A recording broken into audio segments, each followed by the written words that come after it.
সম্প্রতি ঝটিকা মিছিল আর চোরাগোপ্তা হামলা বাড়িয়েছে নিষিদ্ধ ঘোষিত সংগঠন আওয়ামী লীগ।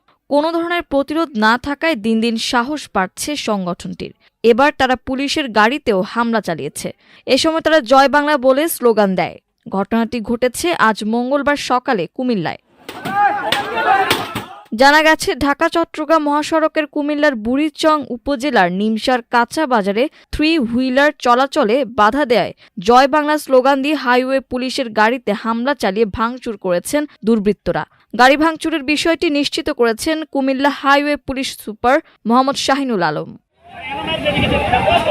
আজ মঙ্গলবার বেলা 11টায় জেলার বুড়িচং কাঁচাবাজার জুনাব আলী ডিগ্রি কলেজের সামনে এই ঘটনা ঘটে। ভাঙচুর করার একটি ভিডিওতে দেখা যায় জয় বাংলা স্লোগান দিয়ে শুরু করে দুর্বৃত্তরা। নিমসার বাজারে কয়েকজন ব্যবসায়ী জানান, বুড়িচং উপজেলা মোকাম ইউনিয়ন ছাত্রলীগের সাবেক সভাপতি আব্দুল কাদের জিলানীর ইন্ধনে এই হামলা করেছে দুর্বৃত্তরা। গাড়িতে হামলা করার জন্য আব্দুল কাদের জিলানী কিছু যুবককে উস্কানি দিয়ে গাড়িটি ভাঙচুর করায়।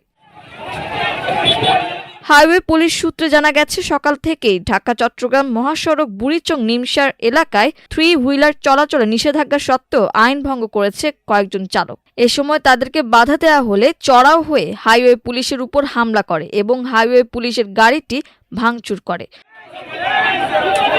স্থানীয় সূত্রে জানা যায়, কাঁচা বাজারের পণ্য আনা নেয়ার কাজে অটোরিকশাগুলো মহাসড়কে চলাচল করে। মহাসড়কে অটোরিকশা চলাচলের জন্য পুলিশ বাধা দিলে স্থানীয় অটোরিকশা চালকদের সাথে পুলিশের সংঘর্ষ হয়। এ সময় একজন অটোরিকশা চালক আহত হয়। পরে অটোরিকশা চালকরা হামলা করলে পুলিশ সদস্যরা গাড়ি রেখে নিরাপদ আশ্রয়ে চলে যায়। তারপর কিছু লোক গাড়িটি ভাঙচুর করে। ময়নামতি হাইওয়ে থানা আব্দুল মুমিন দৈনিক আমার দেশকে বলেন, মহাসড়কের দায়িত্ব পালনকালে পুলিশের গাড়িতে হামলা করে ভাঙচুর করে কিছু দুর্বৃত্ত।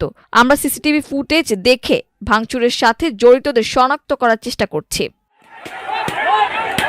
মাল্টিমিডিয়া ডেস্ক, আমার দেশ।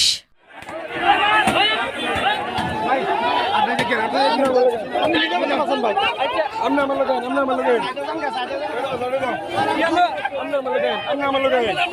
not